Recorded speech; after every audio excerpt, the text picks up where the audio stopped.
Salut à toi, j'espère que tu as la forme. En tout cas, ça me fait super plaisir de te retrouver dans ce numéro un peu spécial qui va traiter la photo et la vidéo de mariage. J'espère qu'au bout de ce numéro, on aura réussi à répondre à pas mal de tes questions et de savoir ou pas si tu veux te lancer dans ce créneau. Déjà 10 ans, le temps passe tellement vite. Ça fait donc déjà 10 ans cette année qu'on s'est lancé dans ce créneau de la photographie et la vidéo de mariage. Et grâce au recul de ces 10 dernières années, ça va me permettre de te donner quelques petits tuyaux ou d'éclairer ta lanterne sur les petites questions que tu peux potentiellement te poser. Alors cette vidéo va se décomposer en 3 parties.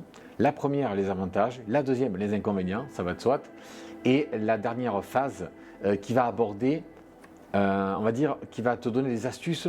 Comment arriver à faire que ça fonctionne. Je connais pas mal moi de confrères qui se sont lancés ou qui ont tenu 2-3 ans et malheureusement n'ont pas pu faire perdurer cette activité, du moins la rendre pérenne. Et je me suis rendu compte à chaque fois qu'il y avait des points déterminants dans une activité qui fonctionnait et qui ne fonctionnait pas.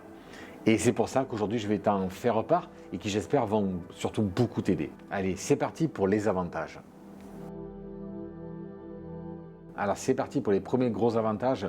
Le premier, c'est la rémunération. C'est un secteur qui rémunère très bien. Alors, dans un premier temps, quand tu vas te lancer, oui, certes, tu ne pourras pas appliquer des tarifs qui vont te permettre de gagner de manière décente ta vie, puisqu'il va falloir te faire connaître. Moi, dans les premières années, on va dire il y a 10-12 ans de ça, les 2 premières années, j'ai bossé même gratos. Vraiment pour montrer de quoi j'étais capable, surtout moi pour prendre mes repères, puisque tu sais que dans la photographie de mariage ou la vidéo de mariage, c'est la même chose que nous vu qu'on fait les deux, eh bien tu as une obligation de résultat. Tu ne peux pas te planter. Donc il est très important au départ, moi j'offrais mes prestations et ça me permettait vraiment de développer un concept, de développer mes idées et surtout de me réaliser une marche à suivre afin de minimiser les risques d'échec car l'échec n'a pas sa place dans la photographie ou dans la vidéo de mariage. Tu n'as le droit qu'à un coup d'essai. C'est pas comme quand on réalise un spot publicitaire, c'est pas comme quand tu vas réaliser la photographie immobilière. Là, tu peux t'y reprendre autant de fois que tu veux, d'accord? Mais là, malheureusement, tu n'as pas de coup d'essai. Donc, d'où l'importance dans un premier temps, soit de prendre des tarifs très réduits, voire même au départ les premières prestations les offrir pour justement essayer de bien calibrer, on va dire, ton concept, de bien calibrer le déroulement d'une journée, enfin pour vraiment bien pouvoir structurer ta prestation.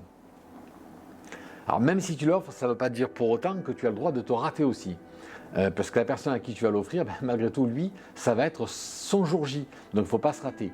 Alors c'est pour ça que moi je te conseillerais dans un premier temps de suivre les pas de quelqu'un qui fait déjà ça, de l'accompagner, toujours pareil, gratuitement, pour voir un peu comment ça fonctionne, de voir un déroulement, pour vraiment pouvoir établir ta stratégie de manière la plus efficace possible. Alors pas forcément de copier-coller de ce qu'un confrère va faire, mais au moins de pouvoir voir et de comprendre le déroulé. D'accord? Donc à partir de là, ça te permettra donc d'être beaucoup plus en confiance, même quand tu vas offrir ta prestation. Et surtout, ça va permettre de pouvoir étalonner un petit peu dans un premier temps l'idée que tu as pu te faire de ta prestation. Donc ça, c'est très très important. Et donc, il en découlera de manière naturelle quand tu auras offert ces prestations, que tu auras calibré ton concept.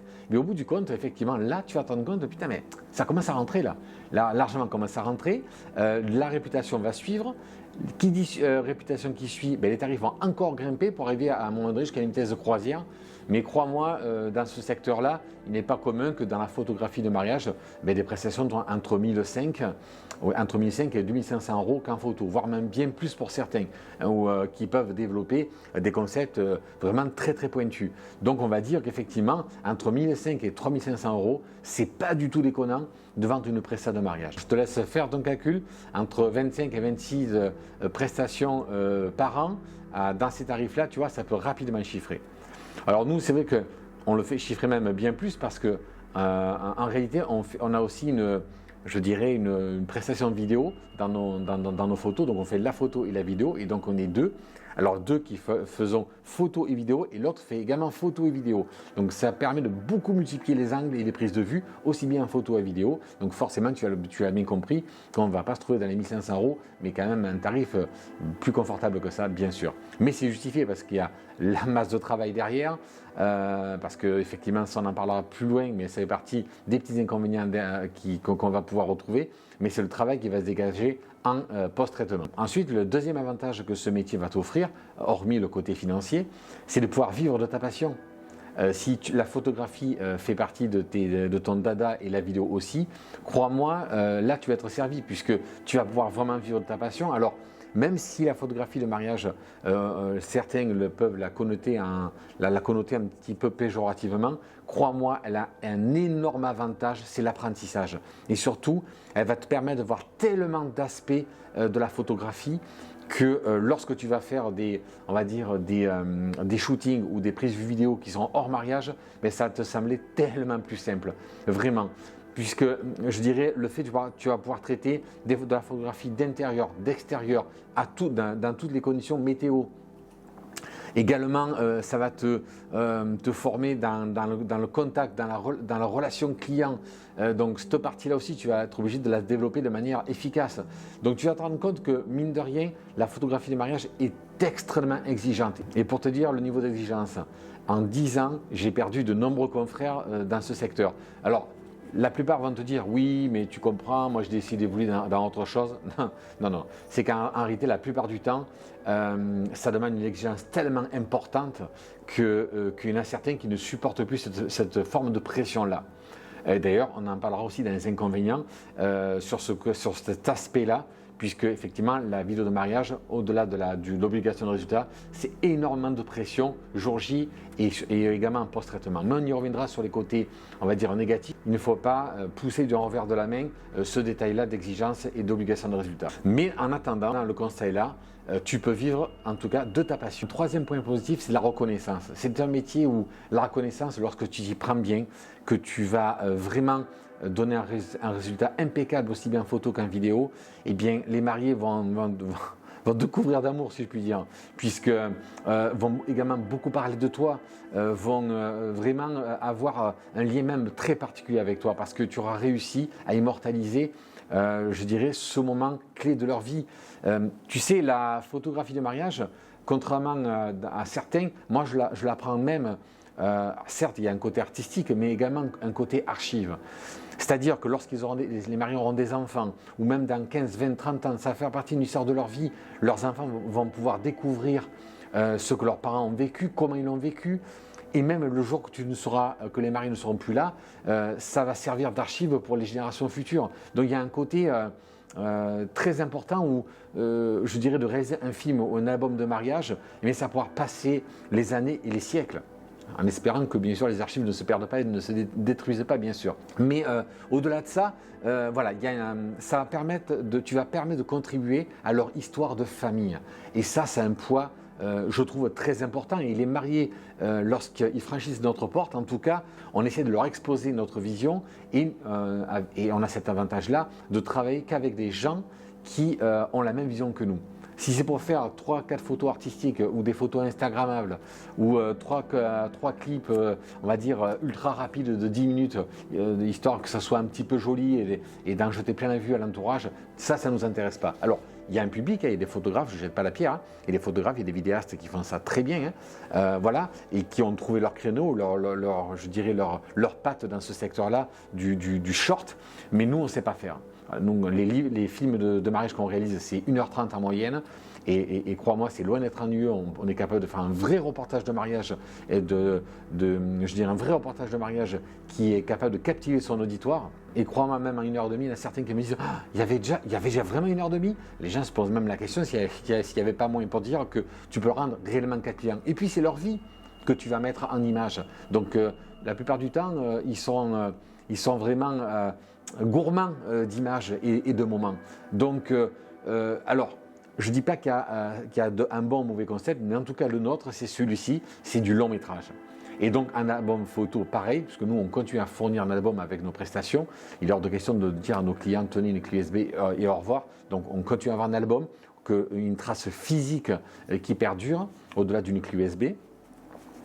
Donc, avec tout ça, en tout cas, ça va permettre d'avoir un niveau de reconnaissance incroyable. Vraiment, je le mets dans les puces parce que ça gorge vraiment de...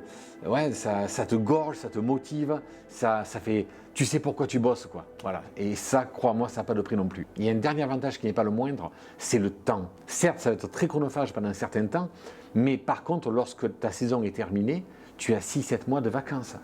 Alors, soit de vacances pures et dures, soit tu peux mettre ça à contribution pour voyager, soit tu peux mettre ça à contribution pour développer la photographie plus artistique si tu as une fibre artistique dans la photographie ou également dans la vidéo, faire des courts-métrages si tu sais faire des courts-métrages. Bon, bref, ça, en fait, ça va financer l'autre partie de ta vie. Donc, je trouve que rien que pour ça, je trouve ça, moi en tout cas, vraiment un gros avantage à la photographie des mariages, c'est le temps que ça va te libérer. Et crois-moi, le temps, c'est de l'argent certes, mais surtout le temps, il n'y a pas plus précieux que ça dans ta vie. Et le fait d'en avoir autant à disposition, je dirais pendant 7 mois de l'année, crois-moi, en tout cas pour nous, ça n'a pas de prix. Alors bon, il n'y a pas que des avantages, on va passer de suite au petit moins. Alors les moins, on va directement rebondir avec le temps que ça va te donner dans les plus. C'est-à-dire que certes, ça va te donner beaucoup de temps, je dirais en photographie de mariage, puisqu'effectivement la saison est courte, environ 5 mois. Mais par contre, et c'est là où ça va basculer dans le moins, c'est la partie extrêmement chronophage que ça va te demander. Quand je dis que tu vas bosser 4 mois et demi, 5 mois, voire 5 mois et demi pour les plus téméraires, par contre, ces 5 mois vont être extrêmement intenses. Pour te donner un ordre d'idée, nous on bosse, c'est simple, c'est quasiment 7 jours sur 7. Voilà. Pendant 5 mois, il faut être prêt à bosser 7 jours sur 7. Alors, quand c'est ta passion, je dirais, et quand tu travailles pour toi, pour ta passion, tu es ton propre patron, tu bosses dans une chose qui te fait kiffer. Nous, perso, ça ne nous dérange pas. Bon, même si au bout de 5 mois et demi, on est rincé, on est HS, mais on l'a fait avec passion. Donc, personnellement, ça ne nous affecte pas trop. Mais si tu ne te sens pas d'avoir cette disponibilité-là, j'avoue que ça peut être compliqué. Alors, un autre petit inconvénient qui n'est pas négligé, c'est celui, je l'ai un petit peu évoqué tout à l'heure, mais c'est le niveau d'exigence que ce métier apporte. Et donc là, on le fait glisser automatiquement dans les moins parce que ça demande une concentration le jour J extrême. C'est pas tout le monde qui est fait pour supporter cette pression permanente pendant une journée. On a une obligation de résultat qui doit être impeccable. Donc j'avoue qu'on va quand même le placer dans les moins parce que ce niveau d'exigence, même moi si j'aime être exigeant envers mon travail, là c'est vrai que c'est une tension sur la journée qui est très difficile à gérer. Alors avec le temps, avec les années maintenant, que je vous dis, ça fait 10 ans, on arrive à le gérer et beaucoup mieux qu'avant. Mais en tout cas, voilà, c'est un moment qui est compliqué, donc grosse obligation de résultat et ce qui veut dire donc grosse pression, grosse tension sur la journée pour que ce soit vraiment impeccable. Ensuite, un autre moins qui est non plus pas négligé, c'est le côté usure matos. Alors c'est un métier où on shoot énormément, où on fait énormément de captation vidéo dans des conditions extrêmes, c'est-à-dire des fois jusqu'à 40 degrés en plein soleil, donc je ne dis pas, ou au contraire quand on commence dans des saisons un peu plus difficiles, donc où il va y avoir du froid. Donc, entre le froid, le chaud et surtout le nombre de shootings qu'on va réaliser, le nombre de prises de vue surtout qu'on va réaliser, le matos est fortement sollicité. Ce qui fait que nos boîtiers, on les change environ tous les 2 ans, 3 ans max, 2 ans. On ne prend pas de risque, on n'a pas à avoir de panne le jour J, même si on a du matos de remplacement. Mais bon, tu sais que c'est toujours des risques à rater, on va dire, à un moment ou une séquence. Donc, c'est vrai que ça nous, en tout cas, on essaie de changer notre matos tous les 2 ans et demi, 3 ans maximum. Donc, ce qui fait qu'un coût financier important. Donc, ce coût financier important, mais il faut en tenir compte. Il fait partie des fameuses exigences que nous, on se demande. Et bien, donc, ça veut dire aussi que le plan humain est fortement sollicité, mais le plan aussi technique et matos également fortement sollicité. Donc, coût financier qui n'est pas négligé et ce qui va également, je dirais, qu'on va le faire comprendre à nos clients sur le prix de la prestation parce que l'amortissement du matos, il faut en tenir compte. Donc, voilà, c'est pour te dire aussi que le côté financier là-dessus, ça peut faire partie également des petits moins. Personnellement, pour nous, les moyens vont s'arrêter là en fait. Hein. On n'en a pas forcément vu d'autres qui nous dérangent vraiment. Même s'ils sont malgré tout très présents, ils sont présents et il faut en tenir compte. Alors après, ça doit faire la balance entre ces plus et ces moins dont je t'ai cité et te permettront de te rendre compte si oui ou non ça va te permettre de passer le cap ou pas de basculer dans la photographie de mariage. Alors on va basculer sur la dernière partie de cet entretien avec vous. J'espère que ce ne sera pas trop long et qu'on répond malgré tout à quelques-unes de vos questions. Comment dirais-je, ça va être comment tu peux durer, comment ton activité peut se développer, comment ne pas arriver à un échec. Nous, en 10 ans, on en a vu de nombreux confrères, malheureusement, démarrer, pourtant des bons photographes, mais qui, au bout de quelques années, 3-4 ans, voire même moins que ça, se sont plantés. Alors, la première chose qui est toute bête, hein, c'est prends soin de tes mariés. Coucoune-les, choye-les. C'est-à-dire que du l'entretien, du jour J, dans les phases de repérage, puisque oui, tu vas faire des repérages avec eux quelques mois avant le mariage. Tu vas voir le type de photos, les types de prises de vidéos que tu vas pouvoir faire. Tu vas vraiment les accompagner. C'est pour ça que je dis que c'est un métier qui est chronophage, parce que il va falloir que tu les voies, pas qu'une fois les mariés, pas qu'une fois le jour J, mais avant pour planifier le mariage. Tu vas les voir également, comme je dis, pour les repérages, quel type de photos on va faire, où tu vas faire tes photos de groupe, où est-ce que tu vas faire tes photos de couple, est-ce que tu vas faire un after date ou pas, tous ces paramètres-là, le planning, où est-ce qu'ils vont s'habiller, enfin, tous ces paramètres-là, il va falloir que tu les voies avec eux, donc il faut que tu les choies et que tu les coucounes. Et ça, ils vont s'en souvenir et longtemps, crois-moi. Quand tu vois tous les remerciements qu'on a dans nos sites, sur notre site internet, sur d'autres sites qui promouvoient la photographie de mariage, eh bien, la chose qui revient en permanence, c'est qu'ils étaient là, ils étaient présents. On l'appelait, il était là tout de suite. Voilà, donc il faut être très présent et vraiment ne pas les abandonner après la signature. C'est une chose qui est fondamentale et ça permet d'avoir un lien avec tes mariés très particulier, au moins le jour du mariage. Au moins le jour du mariage, eh bien, vu que tu les as accompagnés depuis le début, ils vont s'en rappeler, ils vont savoir que tu as été là et donc ils vont te faire confiance. Ils vont vraiment avoir un lâcher-prise envers toi. Et ça n'a pas de prix. Ce qui également peut faire partie donc d'un échec ou d'une réussite, c'est le prix, tout simplement. Si tu annonces un prix de 3000 balles, alors mon grand tient intérêt de proposer quelque chose qui envahit ce coût-là. Parfois, on fait des salons du mariage, on voit des confrères qui annoncent des tarifs exorbitants. Ils ne signent pas, mais pourquoi mais simplement parce que la valeur du travail par rapport au prix qui est indiqué n'est pas justifié et les futurs mariés ne sont pas bêtes. Alors certains disent oui, tu pourras en avoir une paire ou deux comme ça, mais à un moment donné pour en vivre ça ne marche pas comme ça.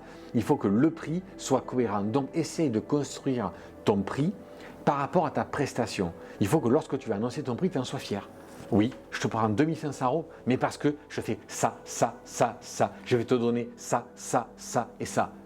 À partir de là, effectivement, ils vont se dire, bon, effectivement, ça vaut bien ces 2500 balles, ou ça vaut bien ces 3000 balles, voire même ça vaut bien ces 5000 balles, d'accord mais parce que tu auras donné quelque chose en face.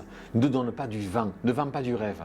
Ce que tu annonces, il faut le faire. Ce que tu annonces, tu dois en être capable de le faire et de tenir la distance. Donc, voilà, ne pas promettre du vent, promettre des choses que tu es capable de faire et de tenir, et surtout un prix qui soit justifié par rapport à ce que tu vas donner. Et à partir de là, il n'y a pas de raison que ça ne fonctionne pas. Autre chose que j'ai pu remarquer dans la réussite ou dans la non-réussite, c'est la manière que tu vas t'y prendre le jour J. Je m'explique. Ne sois pas trop, on va dire, présent. C'est-à-dire qu'il faut être présent mais sans l'être. Il faut que les maris savent que tu sois là, mais sans trop les solliciter, d'accord? Il faut que tu arrives à trouver ta juste mesure, mais ça se fait l'expérience où les gens disent « Tiens, on ne vous a pas vu et vous avez réussi à faire ça, mais comment vous l'avez fait ?» Là, tu passes pour un Dieu vivant, tu comprends? L'important, c'est de ne pas être trop sur le dos des mariés, mais non plus ne pas être trop « mais il était où, quoi ?» D'accord? Donc, il faut être présent, il faut que les mariés sentent que tu es là, d'accord? Que tu es là pour moins de problèmes, tu peux être là. Au contraire, quand il y a des moments clés, hop, ils voient que tu étais présent dans les moments clés, ça va les rassurer. Donc, essaie de trouver le bon timing pour que les mariés ils n'aient pas l'impression qu'ils étaient portés comme un fardeau. Au contraire, on ne vous a pas vu faire, ou alors quand on vous voyait faire, ben, vous étiez là dans les bons moments, parce que c'est vrai que dans les premières heures de la prestation, les maris vont beaucoup te regarder, voir, savoir un petit peu qu'est-ce que tu fais, enfin, ils ont besoin d'être un petit peu rassurés quelque part. Alors j'aurais qu'un truc à te dire, être là sans être là. Voilà, ça résume, je dirais, le fond de ma pensée. Donc à toi de trouver ce fameux être là sans être là, comment arriver à le positionner. D'accord. Essaye toujours d'être bienveillant. Les maris ont besoin de ça aussi. Donc tu sais d'être bienveillant. Un truc qui t'a pas plu pour X raison, un truc, je dirais même un imprévu qui vient de chambouler tes plans. Sois zen, sois cool. Voilà, essaye de ne pas transmettre ni de l'agressivité, de ne pas transmettre de la tension, du moins la tension que tu aurais pu accorder, puisqu'il y aura un gros imprévu qui va chambouler tes plans. Tout ça, c'est pas grave. Par contre, quand tu vois qu'il y a des vrais problèmes, c'est normal, il faut en parler, il faut communiquer avec les mariés, mais essaye tu es cool, tu es force de proposition, tu vas trouver la solution, d'accord? Et qui ensuite elle va être validée par les mariés. Bien entendu, pour que tu ne sois pas seul décisionnaire, il faut les accompagner dans ta décision. Mais voilà, donc essaye d'être cool dans toutes les circonstances, parce que la photographie, la vie de mariage, crois-moi, les imprévus, tu vas connaître que ça. Voilà, les imprévus, les choses qui vont pas forcément tourner telles que tu l'espérais, donc c'est pour ça, sois cool. Autre chose, et je terminerai avec ça, après on pourra plus ou moins en débattre également dans l'espace commentaire, donc on pourra toujours en parler. Une dernière chose que je voudrais aborder aussi, c'est la manière que tu vas rendre ton travail. Ne va pas chez ton client, du moins t'es marié, apporter ta clé USB, ton livre, si tu sais ce que tu as par exemple fait dans ta prestation, leur déposer chez eux, allez ciao, bon visionnage, bon feuilletage, non. Essaye de vraiment rendre ça un premium, parce que tu t'auras quand même tapé une grosse journée, tu auras fait du post-traitement à gogo, tu auras perdu, pas perdu, tu vois, tu auras pris beaucoup de temps pour tes mariés. Donc si c'est pour redonner le résultat de ton travail à un catimini, tu vois, non, offre-leur une expérience incroyable. Pour notre part, par exemple, ce que nous faisons, on s'est fait donc une salle de cinéma, où lorsqu'on fait la projection de notre film, ils ont 2 couplettes, ils ont des fauteuils de ciné, un grand écran de plus de 3 mètres avec rétroprojection par laser, tout est fait pour qu'ils dégustent leur film. Quand c'est terminé, on leur montre le livre que nous avons réalisé, voilà, on leur fait partager un moment unique. Et ça, ils vont en parler autour d'eux, et crois-moi que souvent après ce mariage-là, il va en découler plein d'autres de ce couple-là. Donc n'oublie pas, sois premium dans la manière de rendre ton travail. Voilà. Eh bien écoute, j'ai essayé de faire le tour le plus rapidement possible. On pourrait tellement en dire, je n'ai sûrement encore beaucoup oublié, mais si tu veux qu'on échange dans l'espace commentaire, n'hésite pas, pose tes questions, j'essaierai d'y répondre, ou du moins si d'autres pourront apporter leur pierre à l'édifice.